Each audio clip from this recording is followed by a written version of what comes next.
Good morning मेरे प्यारे दोस्तों। आप सभी को वेरी वेरी गुड मॉर्निंग। आप लोग के लिए कुछ हमने क्वेश्चन लेकर आऊँ। टोटल 20 क्वेश्चन है, तो कृपया करके देखो, समझो। जो चीज़ ना समझ आए कृपया कमेंट बॉक्स में कमेंट कर देना, आप लोग को बता दिया जाएगा। जिन भाई ने चैनल को सब्सक्राइब नहीं किया प्लीज़ चैनल को सब्सक्राइब कर लो, बेल आइकन घंटा भी प्रेस कर दो, ताकि जो भी वीडियो अपलोड करूँ आप लोग को नोटिफिकेशन के माध्यम आप लोग को जानकारी मिल सके। तो चलो ले चलते हैं आप लोगों को क्वेश्चन। क्वेश्चन जो है मोस्ट इम्पोर्टेंट क्वेश्चन है, 5 पार्ट है, ये हमारा चौथा पार्ट है। तो आप लोग को सभी का डिस्क्रिप्शन लिंक मिल जाएगा, आपको डिस्क्रिप्शन में सभी वीडियो का डिस्क्रिप्शन लिंक में मिल जाएगा आप लोग को देखने के लिए। टेलीग्राम में जुड़िए, टेलीग्राम में आप लोग को PDF फाइल मिलेगा वहाँ पे देखने के लिए। चलो चलते हैं, क्वेश्चन भी स्टार्ट करते हैं। ये चलते हैं आप लोग को क्वेश्चन पे। पहला हमारा क्वेश्चन रहेगा, देखा जाए तो पहला नंबर क्वेश्चन देखा जाए तो हमारा क्या लिखा है। पहला नंबर क्वेश्चन में 4 सिलेंडर इंजन डिस्ट्रीब्यूटर कैम का आकार खाली जगह हो है, यानी 4 सिलेंडर इंजन डिस्ट्रीब्यूटर कैम का आकार खाली जगह है। ए ऑप्शन देखेंगे षटकोणीय, बी ऑप्शन देखेंगे अष्टकोणीय, सी ऑप्शन देखेंगे त्रिकोणीय, डी ऑप्शन देखेंगे वर्ग। तो यहाँ पे हमारा कौन सा ऑप्शन सही हो जाएगा हमारा, देखा जाए तो आप लोग को एग्जाम्पल भी मिलेगा देखने के लिए, आप लोग को एग्जाम्पल भी मिलेगा देखने के लिए। तो यहाँ पे हमारा डी ऑप्शन से वर्ग, हमारा डी ऑप्शन से वर्ग। यहाँ पे क्या डालेंगे, वर्ग। क्या लिख दिया हमने, सॉरी सॉरी सॉरी सॉरी, वर्ग, वर्ग, वर्ग पढ़ना है, चर्ग मत पढ़ देना भाई आप लोग। वर्ग हो गया ना। हाँ, वर्ग हम यहाँ पे लिखेंगे, यानी 4 सिलेंडर इंजन डिस्ट्रीब्यूटर कैम का आकार वर्ग है, यानी सिक्वेयर बोलते हैं, सिक्वेयर वही। चलो एग्जाम्पल देख लो आप लोग। एग्जाम्पल में देखा जाए तो क्या लिखा है, 4 सिलेंडर यानी 4 सिलेंडर इंजन डिस्ट्रीब्यूटर कैम का आकार डी यानी स्क्वायर होता है। डिस्ट्रीब्यूटर कैम के लोब इंजन में सिलेंडर की संख्या के अनुपात होता है और 4 सिलेंडर इंजन के लिए एक चौकोर आकार का होता है। ये हमारा एग्जाम्पल है। एग्जाम्पल में आप लोग देखो ध्यान से, अच्छा से समझो। चलो हम नेक्स्ट क्वेश्चन चलते हैं फिर। देखो भाई, क्या ना क्वेश्चन जल्दी जल्दी कराना पड़ता है भाई, इतना हम समझा नहीं पाते हैं। रियलिटी बताओ तो मैं समझा नहीं पा रहा हूँ, और समझाने के लिए बहुत टाइम लगता है, तो उतना हमारे पास टाइम नहीं भाई, बहुत कुछ हमको काम करना पड़ता है। बहुत लोग का क्लास है, खुद क्लास करता हूँ, आप लोग के लिए भी क्लास लेके आता हूँ, इसलिए टाइम नहीं बच पाता। कितना हमारा 8 घंटे तो क्लास लेने बहुत क्लास करता हूँ, 8 घंटे के बाद कितने ही टाइम बचता है, फिर आप लोग का क्वेश्चन तैयार करो, सब कुछ करो, तब लेके आता हूँ आप लोग के लिए ना। 4 से 5 घंटे के अंदर में सिर्फ 2 पार्ट ही वीडियो बना पाता हूँ, इससे ज़्यादा नहीं बन पाता है। लेकिन हम भी 8 घंटे तक क्लास करके आते हैं भाई आप लोग के लिए। चलो आगे बढ़ते हैं, दूसरा नंबर क्वेश्चन देखेंगे हम। दूसरा नंबर क्वेश्चन में क्या लिखा है हमारा, देखा जाए तो दूसरा नंबर क्वेश्चन में देखा जाए तो निम्नलिखित में से कौन इंजन में प्रयुक्त MPFI का सही पूर्व रूप है, यानी MPFI का फुल फॉर्म क्या होता है। ये ऑप्शन देखेंगे multi point fuel injection, multi point fuel injection. B में देखेंगे maximum point fuel injection. C option देखेंगे motive plus fuel injection. D option देखेंगे मल्टी पॉइंट फ्यूल इंजेक्शन। तो यहाँ पे हमारा कौन सा ऑप्शन सही हो जाएगा, देखा जाए तो कौन सा ऑप्शन सही हो जाएगा भाई, यहाँ पे हमारा जो है ए ऑप्शन हमारा सही हो जाएगा, मल्टी पॉइंट फ्यूल यानी fuel injection, multi point fuel injection हमारा ए ऑप्शन यहाँ पे सही है। चलो एग्जांपल देख लेते हैं इसका। एग्जाम्पल में देखा जाए तो MPFI का सही पूर्व रूप है, ए ऑप्शन हमारा यहाँ पे सही था, वहाँ पे हमने बोला था मल्टी पॉइंट फ्यूल इंजेक्शन है, यानी मल्टी पॉइंट फ्यूल इंजेक्शन बोलते हैं उसको। यानी कहीं पे MPFI लिखा मिल जाए तो वहाँ पे समझ जाना आप लोग मल्टी पॉइंट फ्यूल इंजेक्शन वहाँ पे है। स्पष्टीकरण में देखा जाए तो मल्टी पॉइंट फ्यूल इंजेक्शन का देखा जाए तो स्पष्टी में, तो यहाँ पे क्या है, यह एक ईंधन प्रणाली है जो ईंधन के सीधे प्रत्येक सिलेंडर के इनटेक वाल्व में इंजेक्ट करती है, जिससे दहन दक्षता बढ़ती है, और इंजन का प्रदर्शन बेहतर होता है। तीसरा नंबर क्वेश्चन देखा जाए तो क्या लिखा है, 4 स्ट्रोक आईसी इंजन का यदि पहला स्ट्रोक सक्शन स्ट्रोक है तो चौथा स्ट्रोक क्या होगा। यानी देखा जाए तो पहला में क्या दिखा है, दहन स्ट्रोक, बी में दिया है क्या, संपीड़न स्ट्रोक, तीसरा में दिया है, सी में दिया है पावर स्ट्रोक, डी में दिया है क्या, रेचन स्ट्रोक यानी एग्जॉस्ट। तो इसमें से कौन सा ऑप्शन सही हो जाएगा। ये तो हवा खींच लिया, ठीक, हवा को कंप्रेस कर दिया, फिर यहाँ पे डीजल डाल के आग लगा दिया यानी पावर मिला, फिर रेचन स्ट्रोक कर दिया। तो कौन सा ऑप्शन सही हो जाएगा, ये फर्स्ट, सेकेंड, थर्ड, फोर्थ। यहाँ पे बोला चौथा, तो चौथा हमारा कौन सा, ए है, ठीक। यहाँ पे देखो यानी रेचन यानी एग्जॉस्ट हो जाएगा, तो हमारा कौन सा, डी ऑप्शन यहाँ पे सही हो जाएगा। डी ऑप्शन हमारा यहाँ पे सही हो जाएगा। क्या तो देखो भाई, समझाने समझा सकते हो, लेकिन क्या होता है बहुत टाइम जाता है ना भाई, इसलिए हमारे पास उतना टाइम नहीं बच रहा भाई। आप लोग के लिए बहुत प्रयास करता हूँ, जितना जल्दी हो सके उतना जल्दी क्वेश्चन करा के दूसरा क्वेश्चन तैयार भी करना पड़ता है ना भाई, इसलिए टाइम नहीं मिल पाता है समझाने के लिए। तो आप लोग खुद समझ जाओ, ना समझ में आए तो कमेंट बॉक्स कमेंट करो, नहीं तो टेलीग्राम में जुड़ जाओ, टेलीग्राम में आप लोग पूछो, मैं बताऊंगा भाई, इसमें कोई छिपाने बात नहीं, मैं सब कुछ बता दूंगा आप लोग को, खुल के बता दूंगा, टेंशन मत लो, बस पूछो आप लोग। चलो एग्जाम्पल देखेंगे इसका। एग्जाम्पल में देखा जाता हूँ क्या लिखा है, यदि 4 स्ट्रोक आईसी इंजन का पहला स्ट्रोक सक्शन स्ट्रोक है तो चौथा स्ट्रोक यानी रेचन स्ट्रोक होगा, यानी एग्जॉस्ट स्ट्रोक होता है। इसलिए विकल्प हमारा कौन सा, डी ऑप्शन सही था, ठीक। उसके बाद यहाँ पे देख लो आप लोग, वो पूरा विस्तार में समझाया। देखो यहाँ पे क्या लिखा है, यहाँ पे सक्शन लिया है, सक्शन किया, उसके बाद यहाँ पे संपीड़न किया, फिर पावर दिया, फिर यहाँ पे रेचन कर दिया यानी रेचन स्ट्रोक यानी एग्जॉस्ट, यानी सेक्शन कर दिया, कंप्रेस कर दिया, फिर पावर दे दिया, फिर एग्जॉस्ट कर दिया। आप लोग को चारों ऑप्शन यहाँ मिल जाएगी, 1 2 3 4 ऑप्शन यहाँ मिल जाएगा, चारों देख लो आप लोग, समझ लो, आप लोग को समझ में आ जाएगा अच्छा से। चलो नेक्स्ट क्वेश्चन देखेंगे। चौथा नंबर क्वेश्चन में देखा जाए तो क्या लिखा है, चौथा नंबर क्वेश्चन में क्या लिखा है, जब आपके ड्राइवर का लाइसेंस समाप्त हो जाता है तो आपको इन कितने दिनों में नवीनीकरण करना होगा। यानी जब आपके ड्राइवर का लाइसेंस समाप्त हो जाता है तो आपको इन कितने दिनों में नवीनीकरण करना होगा, यानी 30 दिन में, उसके बाद 60 दिन के अंदर में, या 90 दिन, या 120 दिन के अंदर में। कितने दिन में नवीनीकरण करना होना जरूरी भाई, बोलिए, कमेंट करो आप लोग कमेंट करो जल्दी जल्दी।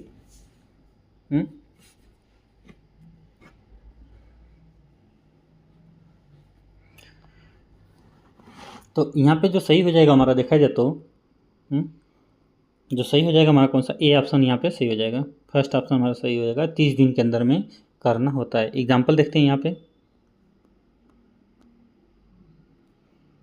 एग्जाम्पल में देखा जाए तो क्या लिखा है, जब आपका ड्राइविंग लाइसेंस समाप्त हो जाता है तो आपके पास 30 दिन का समय होता है कि आप इसे रिन्यू कर सकें बिना किसी अतिरिक्त शुल्क के। यदि आप 30 दिन के भीतर रिन्यू नहीं करते हैं तो आपको अतिरिक्त शुल्क देना होगा। यानी 30 दिन के अंदर में अगर आप रिन्यू नहीं करा पाए, ठीक, 30 दिन के बाद करा रहे हैं तो आपको अतिरिक्त शुल्क लग जाएगा, कुछ पेनाल्टी लग जाएगी, वो पेनाल्टी भर के फिर रिन्यू कर सकते हैं आप। चलो नेक्स्ट क्वेश्चन देखेंगे। 5वां नंबर क्वेश्चन में देखा है तो 5वां नंबर क्वेश्चन में क्या लिखा है, 5वां नंबर क्वेश्चन में मोटर वाहन के लिए सिर्फ एक ही प्रकार के खाली जगह हॉर्न को अनुमति है। यानी जितनी भी मान लो गाड़ी है, गाड़ी में कितने प्रकार के हॉर्न अनुमति है, कितने प्रकार की, वो भी कौन सा। ये ऑप्शन देखेंगे, 2 tone electric horn, 2 tone electric horn. B में देखेंगे 2 टोन वायु हार्न, एयर हार्न जिसको बोलते हैं। सी में देखेंगे 1 ton electric horn, 1 ton electric horn. ये ऑप्शन देखेंगे 1 टन वायु हार्न, 1 टन वायु हार्न। तो यहाँ पे हमारा कौन सा ऑप्शन सही हो जाएगा देखा जाए तो यहाँ पे हमारा जो है सी ऑप्शन सही हो जाएगा, यानी 1 टन इलेक्ट्रिक हॉर्न होना चाहिए, 1 टन इलेक्ट्रिक हॉर्न होना चाहिए। चलो हमारा कौन सा सी ऑप्शन यहाँ पे सही था। चलो एग्जाम्पल देखते हैं इसका हम। एग्जाम्पल में देखा जाए तो क्या लिखा है, एग्जाम्पल में देखा जाए तो हाँ, मोटर वाहन के लिए केवल एक ही प्रकार के हार्न की अनुमति है। यह हार्न एक इलेक्ट्रिक हॉर्न या एक मल्टी टोन हॉर्न हो सकता है जो निर्धारित डेसिमल सीमाओं का पालन करता है। समझ गए आप लोग? देखो क्या आ गया, एक हॉर्न यानी एक हॉर्न या हार्न एक इलेक्ट्रिक हॉर्न या मल्टी टोन हॉर्न हो सकता है। मल्टी टोन यानी डेसिमल सीमाओं का पालन कर सकता है। चलो नेक्स्ट क्वेश्चन देखेंगे।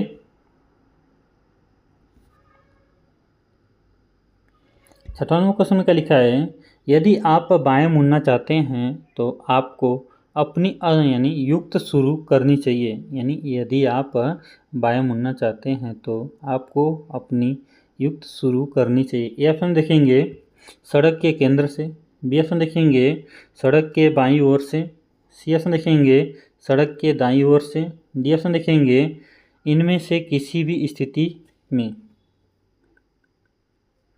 तो यहाँ पे हमारा जो सही ऑप्शन जाएगा कौन सा, बी ऑप्शन सही हो जाएगा, यानी सड़क के बाईं ओर से, सड़क के बाईं ओर से बी ऑप्शन हमारा यहाँ पे सही हो जाएगा। चलो एग्जाम्पल देखते हैं इसका। एग्जाम्पल में देखा जाए तो यदि आप बाएं मुड़ना चाहते हैं तो आपको सड़क के बाईं ओर से अपनी युक्त शुरू करनी चाहिए। सही विकल्प हमारा बी ऑप्शन सड़क के बाईं ओर से। व्याख्या में देखा है तो सड़क के बाईं ओर से बाएं मुड़ना सुरक्षित और उचित होता है, क्योंकि उससे सामान्य यानी सामने से आ रहे वाहन के लिए स्पष्ट रास्ता खुला है और दुर्घटना की संभावना कम हो जाती है। समझ गए आप लोग?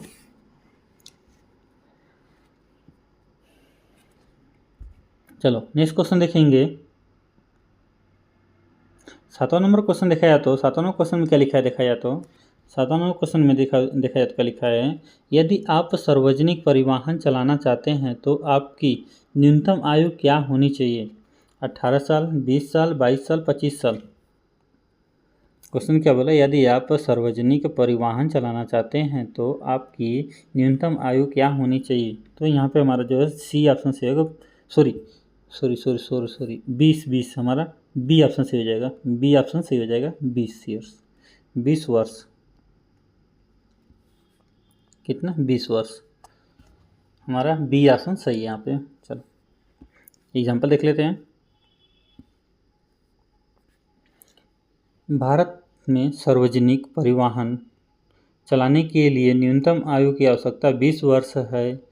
यह बसों, वाणिज्यिक ट्रक और माल यात्रियों के परिवहन के लिए प्रयोग किए जाने वाले अन्य भारी वाहनों जैसे वाहनों पर लागू होता है। वाणिज्य लाइसेंस के लिए आवेदन करने के पहले आपके पास कम से कम 1 वर्ष के लिए हल्के मोटर वाहन के लिए वैध ड्राइविंग लाइसेंस भी होना चाहिए।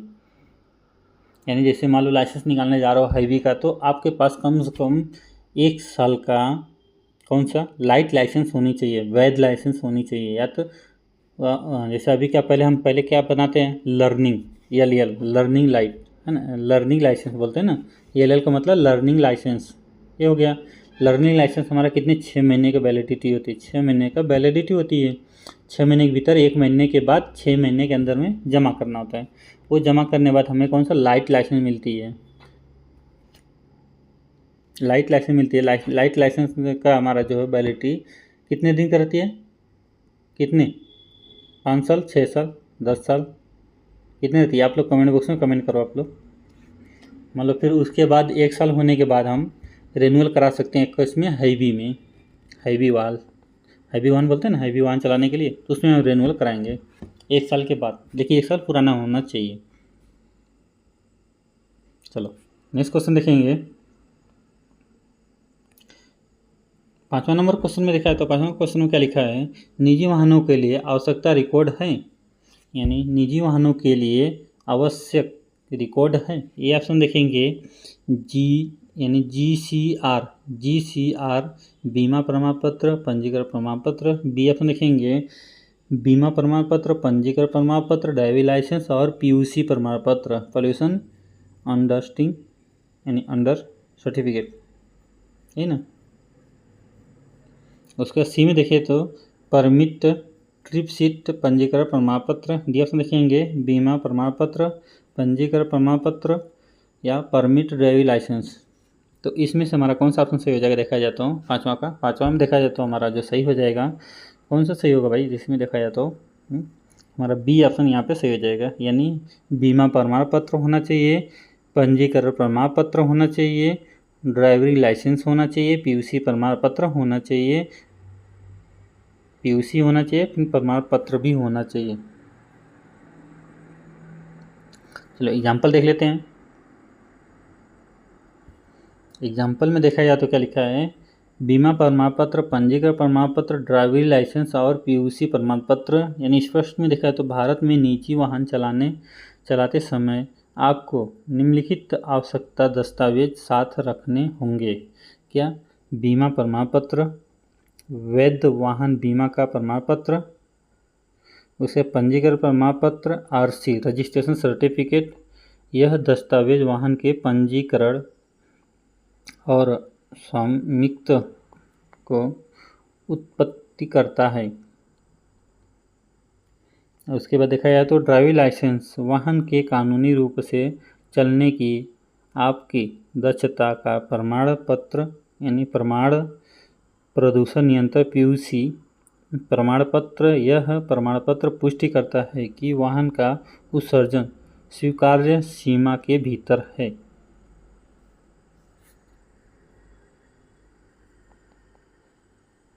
जैसे PUC जो प्रमाण पत्र होता है ना, PUC प्रमाण पत्र, उससे क्या होता है, गाड़ी का जो एग्जॉस्ट होता है, धुआं को देखा जाता है, उसलिए वो बनता है हमारा PUC प्रमाण पत्र। धुआं में कितना अपना उत्सर्जन हो रही है, कितना नहीं हो रही है, तो उसके लिए PUC प्रमाण पत्र बनाया जाता है। PUC प्रमाण पत्र की वैलिडिटी कितने दिन रहती है, कमेंट बॉक्स में कमेंट करो आप लोग। PUC प्रमाण पत्र की वैलिडिटी कितने दिन होती है, बोलते कितने महीने होती हैं, कमेंट बॉक्स में कमेंट करो आप लोग। चलो नेक्स्ट क्वेश्चन देखेंगे।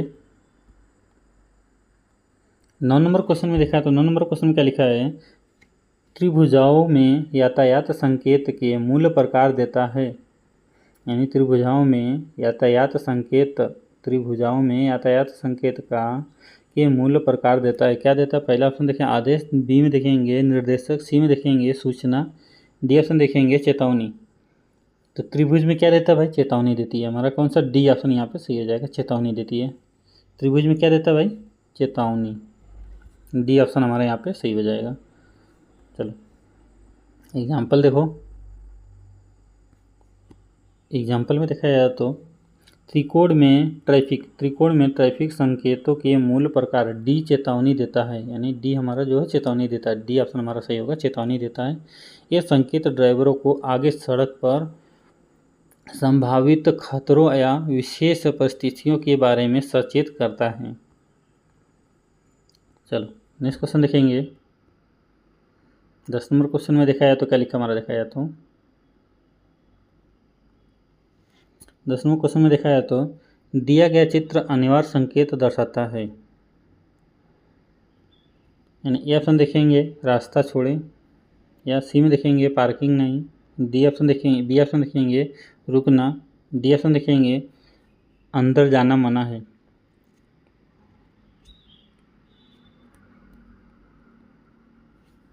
यानी क्वेश्चन क्या बोला, दिया गया चित्र अनिवार्य संकेत दर्शाता है, मानना जरूरी है। तो ये कौन सा ऑप्शन हो जाएगा हमारा, कौन सा, ए ऑप्शन सही हो जाएगा। यानी गिव वे, रास्ता छोड़ें, रास्ता दें, रास्ता छोड़ो या तो रास्ता दे दो, दोनों एक ही है। रास्ता छोड़ो या रास्ता दे दो, दोनों एक ही है भाई, बस समझना अलग है। चलो नेक्स्ट क्वेश्चन देखेंगे। 8वां नंबर क्वेश्चन देखा है, तो 8वां क्वेश्चन में क्या लिखा है, अनिवार्य सड़क चिन्ह समानतः किस आकार में प्रदर्शित होता है। अनिवार्य सड़क चिन्ह समानतः किस आकार में प्रदर्शित होता है। ए ऑप्शन में देखेंगे त्रिकोण, बी ऑप्शन देखेंगे परिपत्र, बी ऑप्शन देखेंगे अंडाकार, डी ऑप्शन देखेंगे वर्गाकार। तो यहाँ पे जो सही हो जाएगा वर्गाकार, हमारा डी ऑप्शन यहाँ पे सही, वर्गाकार डी ऑप्शन हमारा यहाँ पे सही हो जाएगा। चलो एग्जांपल देख लो इसका। अनिवार्य सड़क चिन्ह समानतः गोलाकार आकार में प्रदर्शित होता है, यानी अनिवार्य सड़क चिन्ह, अनिवार्य जो उसको मानना है, अनिवार्य सड़क चिन्ह समानतः गोला आकार में प्रदर्शित होता है। चलो नेक्स्ट क्वेश्चन देखेंगे। 11वें क्वेश्चन में देखा है तो क्या लिखा है, टेलर या साइड कार के अलावा किसी अन्य वाहन को रस्सी से खींचते समय कोई भी मोटर वाहन इससे अधिक गति से नहीं चल सकता है। यानी टेलर या साइड कार के अलावा किसी अन्य वाहन को रस्सी से खींचते समय कोई भी मोटर वाहन इससे अधिक गति से नहीं चल सकता है। यानी हमारा कितना है, 10 किलोमीटर प्रति घंटा, 16 किलोमीटर प्रति घंटा, 24 किलोमीटर प्रति घंटा या 30 किलोमीटर प्रति घंटा। देखो आप लोग को कंफ्यूज करने के लिए कहीं पे 24 दिया रहता है, कहीं पे आपको 25 भी दिया रहता है, कहीं कहीं पे 23 भी दिया रहता है, कहीं कहीं आपको 21 भी दिया रहता है। ध्यान देने का, 21, 22, 23, 24, 25 ये 5 नंबर कहीं पे दिख गए, अगर ये 5 में से कोई भी नंबर एक दिख गया उसी पे सही का ट्रिक मार देने का। यानी 21, 22, 23, 24, 25 ये 5 नंबर को याद रखने का। 5 नंबर में कोई एक नंबर ही लिखे रहेगा, यहाँ पे ध्यान देने का, कोई एक नंबर लिखा रहेगा, उसी नंबर पे ट्रिक मार देने का, वही हमारा सही है।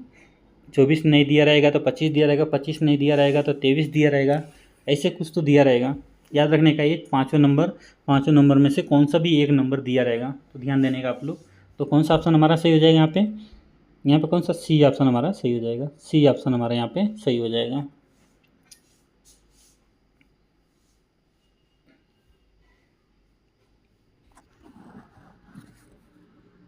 चलो नेक्स्ट क्वेश्चन, बहुत इसका एग्जांपल देखते हैं हम। एग्जांपल देखा तो टेलर या साइड कार के अलावा किसी अन्य मोटर यानी अन्य वाहन को खींचने वाले वाहन के लिए अधिकतम अनुमति गति होती है, कितना होती है भाई, 24 किलोमीटर प्रति घंटे होती है, 24 किलोमीटर प्रति घंटे होती है। चलो नेक्स्ट क्वेश्चन देखेंगे।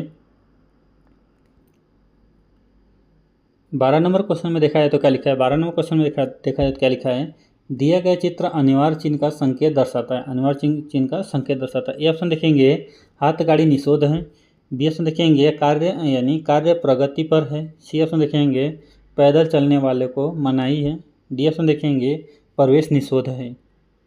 तो यहाँ पे हमारा जो सही हो जाएगा कौन सा, बी ऑप्शन सही होगा, कार्य प्रगति पर है, कार्य प्रगति पर है, man at the work, man at the work. चलो नेक्स्ट क्वेश्चन देखेंगे। 13 नंबर क्वेश्चन में देखा है तो क्या लिखा है, 13 नंबर क्वेश्चन में देखा है तो क्या लिखा है, वाहनों में तापमान इंगित करने वाले उपकरण इंगित करता है तापमान, हो ना भाई, यानी वाहनों में तापमान इंगित करने वाला उपकरण इंगित करता है तो तापमान, यानी पहला ऑप्शन देखेंगे क्या है, यानी इंजन पिस्टन का, बी ऑप्शन देखेंगे इंजन सिलेंडर का, सी ऑप्शन देखेंगे ग्रीस का, डी ऑप्शन देखेंगे जैकेट ठंडा पानी का। तो यहाँ पे हमारा कौन सा ऑप्शन सही हो जाएगा, यहाँ पे देखा जाए तो कौन सा ऑप्शन सही हो जाएगा भाई, बोलो बोलो आप लोग, कमेंट करो जल्दी जल्दी। तो यहाँ पे हमारा जो है डी ऑप्शन सही हो जाएगा, डी ऑप्शन यहाँ पे सही हो जाएगा, डी ऑप्शन। चलो एग्जांपल देखते हैं इसका।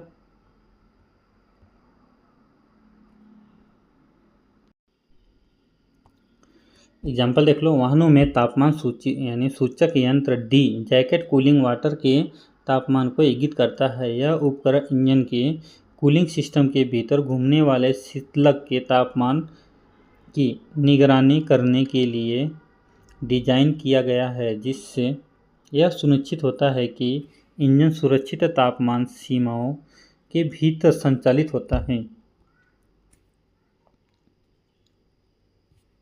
चलो नेक्स्ट क्वेश्चन देखेंगे। 14 नंबर क्वेश्चन में देखा है तो क्या लिखा है 14 नंबर क्वेश्चन में, हाँ 14 नंबर क्वेश्चन में देखा है तो क्या लिखा है, तेल नियंत्रण छल्ले का कार्य यह है कि खाली जगह, यानी तेल नियंत्रण छल्ले का कार्य यह है कि ये ऑप्शन देखेंगे, सिलेंडर की दीवार को उसके छेद से तेल का रिसाव करके चिकनाई देता है, यानी सिलेंडर की दीवार को उसके छेद से तेल का रिसाव करके चिकनाई देना। उसके बी में देखेंगे, इनके चैनलों में तेल लगाकर सिलेंडर की दीवार की चिकनाई देना। सी में देखेंगे, इंजन ऑयल को दहन कक्ष में जाने से रोकता है और सिलेंडर की दीवार से अतिरिक्त चिकनाई वाले तेल लौटाता है। पिस्टन में वापसी छेद से मध्य से तेल पिन को, डी में देखेंगे, एक सील बनाए रखता है, जली हुई गैस और तेल रिसाव से बचने के रोकता है। तो यहाँ पे हमारा जो सही हो जाएगा कौन सा, हमारा सी ऑप्शन यहाँ पे सही हो जाएगा, सी ऑप्शन यहाँ पे सही हो जाएगा। चलो एग्जांपल देख लेते हैं इसका। एग्जांपल देखो आप लोग। चलो नेक्स्ट क्वेश्चन देखेंगे हम, वीडियो को रोक के आप लोग देख लेना। 15वां क्वेश्चन लिखा है तो 15वां क्वेश्चन क्या लिखा है, सस्पेंशन का मूल्य कार्य खाली जगह क्या है, यानी सस्पेंशन का मूल्य कार्य क्या है खाली जगह। ये ऑप्शन देखेंगे, सड़क की सतह से कंपन को प्रभाव बलों का अवशोषित करना। बी ऑप्शन देखेंगे, सुनिश्चित करता है कि स्टीयरिंग व्हील उचित मात्रा में स्टीयरिंग बल प्रदान कर सकता है। सी ऑप्शन देखेंगे, यह सुनिश्चित करता है कि ड्राइविंग के दौरान पहिए संरेखण को गड़बड़ी न हो। डी ऑप्शन देखेंगे, अत्यधिक स्टीयरिंग के प्रभाव को स्वचालित यानी रूप से ठीक करता है। तो यहाँ पे हमारा जो सही हो जाएगा कौन सा, ए ऑप्शन सही हो जाएगा, यानी सड़क की सतह को से कंपन और प्रभाव को अवशोषित करना, यही हमारा सस्पेंशन का काम है। चलो एग्जांपल देख लेते हैं इसका, बस एग्जांपल नहीं इसका है, ओके। 16 नंबर क्वेश्चन देखेंगे। 16 नंबर क्वेश्चन, जब इंजन नहीं चल रहा हो तो इंजन ऑयल को खाली जगह में स्टोर किया जाता है। 16 नंबर क्वेश्चन क्या बोला है, जब इंजन नहीं चल रहा हो तो इंजन ऑयल को खाली जगह में स्टोर किया जाता है, यानी तेल पेन में, सिलेंडर हेड में, तेल खींचने के यंत्र में, पृथक टैंक में। तो यहाँ पे हमारा जो सही हो जाएगा कौन सा, ए ऑप्शन सही होगा, तेल पेन में। नीचे होता है ना तेल पेन, उसमें स्टोर होता है। इंजन के देखिएगा नीचे जो है तेल पेन होता है, उसी में इंजन ऑयल स्टोर होता है। चलो एग्जांपल देखो यहाँ पे दिया इसका, यानी जब इंजन नहीं चल रहा हो तो इंजन ऑयल पेन में जमा हो जाता है, इसीलिए सही उत्तर हमारा ए ऑयल पेन होता है। ए ऑप्शन हमारा सही है यहाँ पे। चलो नेक्स्ट क्वेश्चन देखेंगे। 16 नंबर क्वेश्चन देखा तो वाहन में टैकोमीटर मापता है। वाहन में टैकोमीटर क्या मापता है भाई। ए ऑप्शन देखेंगे गति, बी ऑप्शन दूरी, सी ऑप्शन देखेंगे इंजन की आरपीएम, डी ऑप्शन देखेंगे ईंधन की खपत। यानी वाहन में टैकोमीटर मापता है, क्या मापता है, टैकोमीटर क्या मापता है भाई, ये हमारा सी ऑप्शन सही हो जाएगा, इंजन की आरपीएम मापता है। टैकोमीटर क्या मापता है भाई, इंजन की आरपीएम मापता है। चलो एग्जांपल देखो। एग्जांपल देखा तो हमारा सी ऑप्शन सही हो जाएगा, इंजन की आरपीएम है जो। स्पष्टी में देखा तो टैकोमीटर इंजन की गति को मापता है, जो कि प्रति मिनट चक्कर आरपीएम के व्यक्त की जाती है। स्पीडोमीटर वाहन की गति को मापता है, और जो ओडोमीटर यात्रा की गई दूरी को मापता है। फ्यूल कंजप्शन मापने के लिए अलग उपकरण होते हैं।